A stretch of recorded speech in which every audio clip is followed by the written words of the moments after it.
And welcome to week 7 of a year of wisdom.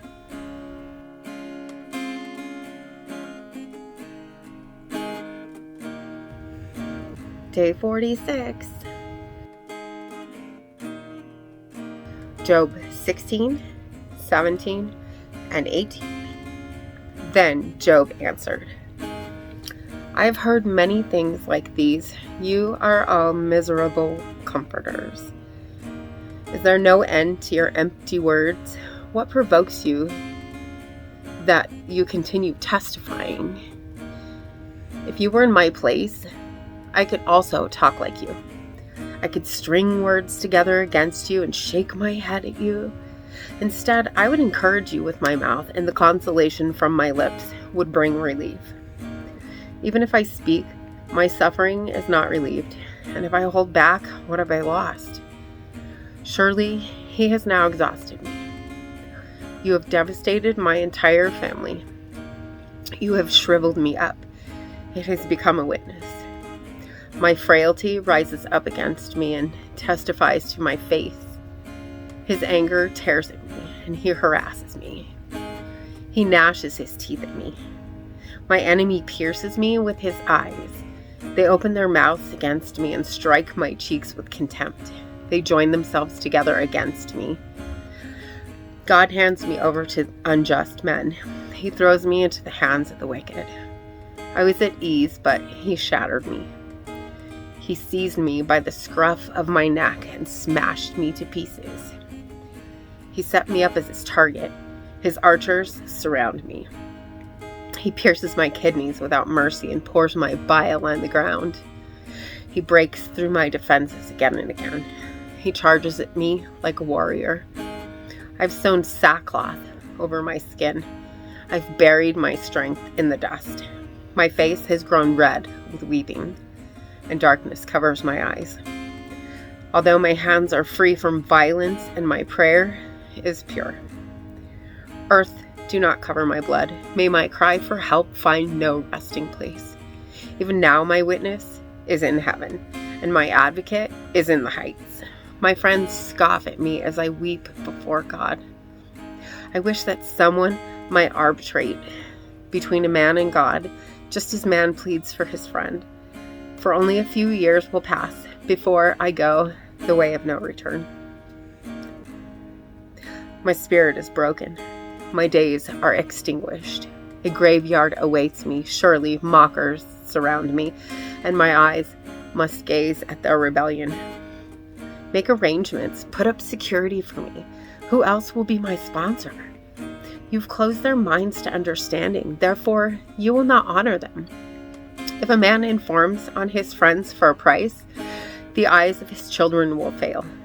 He has made me an object of scorn to people. I have become a man people spit at. My eyes have grown dim from grief, and my whole body has become but a shadow. The upright are appalled at this, and the innocent are roused against the godless. Yet the righteous person will hold to his way, and the one whose hands are clean will grow stronger. But come back and try again, all of you. I will not find a wise man among you. My days have slipped by. My plans have been ruined. Even the dear things to my heart. They turned night into day and made light seem near in the face of darkness.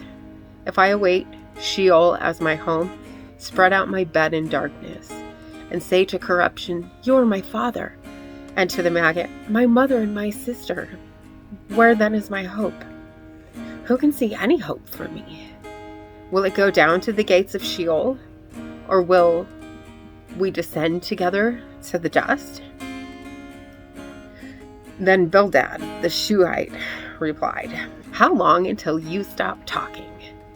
Show some sense, and then we can talk.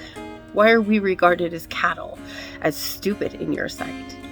You who tear yourself in anger, should the earth be abandoned on your account? Or a rock be removed from its place? Yes, the light of the wicked is extinguished. The flame of his fire does not glow. The light in his tent grows dark, and the lamp beside him is put out. His powerful stride is shortened, and his own schemes trip him up.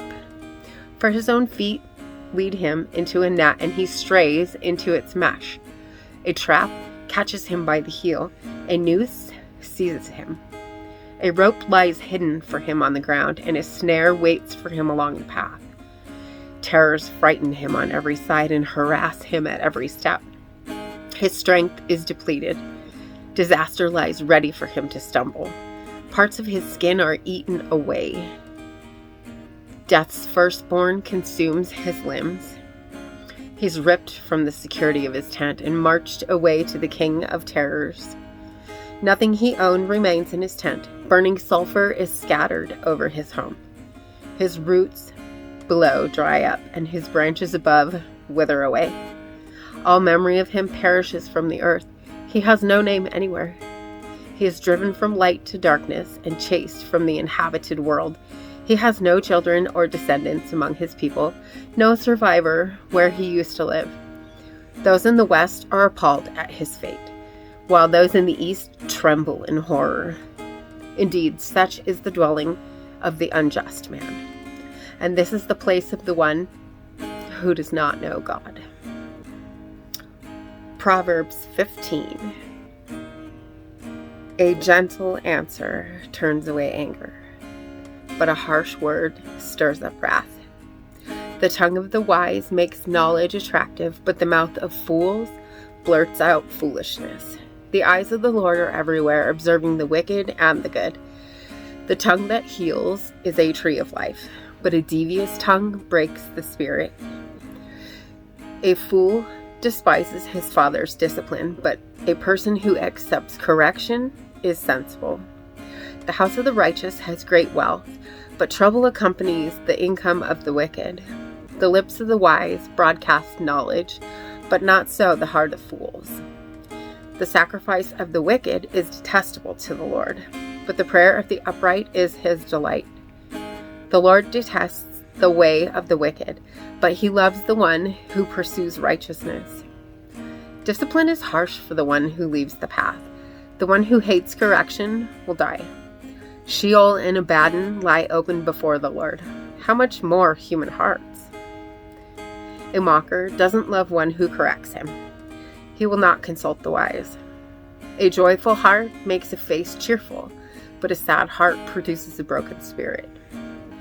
A discerning mind seeks knowledge, but the mouth of fools feeds on foolishness. All the days of the oppressed are miserable, but a cheerful heart has a continual feast. Better a little with the fear of the Lord than great treasure with turmoil. Better a meal of vegetables where there is love than a fattened ox with hatred. A hot-tempered man stirs up conflict, but a man slow to anger calms strife. A slacker's way is like a thorny hedge, but the path of the upright is a highway. A wise son brings joy to his father, but a foolish man despises his mother. Foolishness brings joy to one without sense, but a man with understanding walks a straight path. Plans fail when there is no counsel, but with many advisors, they succeed. A man takes joy in giving an answer, and a timely word, how good that is. For the discerning, the path of life leads upward, so that he may avoid going down to Sheol. The Lord destroys the house of the proud, but he protects the widow's territory. The Lord detests the plans of an evil man, but pleasant words are pure.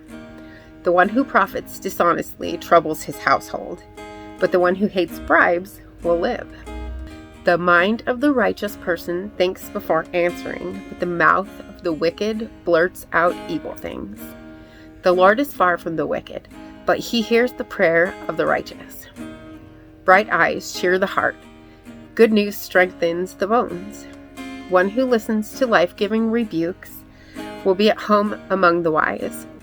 Anyone who ignores discipline despises himself, but whoever listens to correction acquires good sense. The fear of the Lord is what wisdom teaches, and humility comes before honor. And once again, thank you for being here today. click the subscribe right here, and we will see you tomorrow for another reading. Blessings. My heart is worry-worn. I know without a doubt you'll carry me out of the storm. I'm standing at the crossroads. I'm lost without a clue. I need a big pink neon sign to show me what to do. I thank you, Lord. It glorifies you when you're the only answer. I praise you, Lord, for holding what's too much for me. And I'm amazed by you, Lord, because nothing's too big and nothing's too small to lay at your feet. I want to thank you, Lord, for believing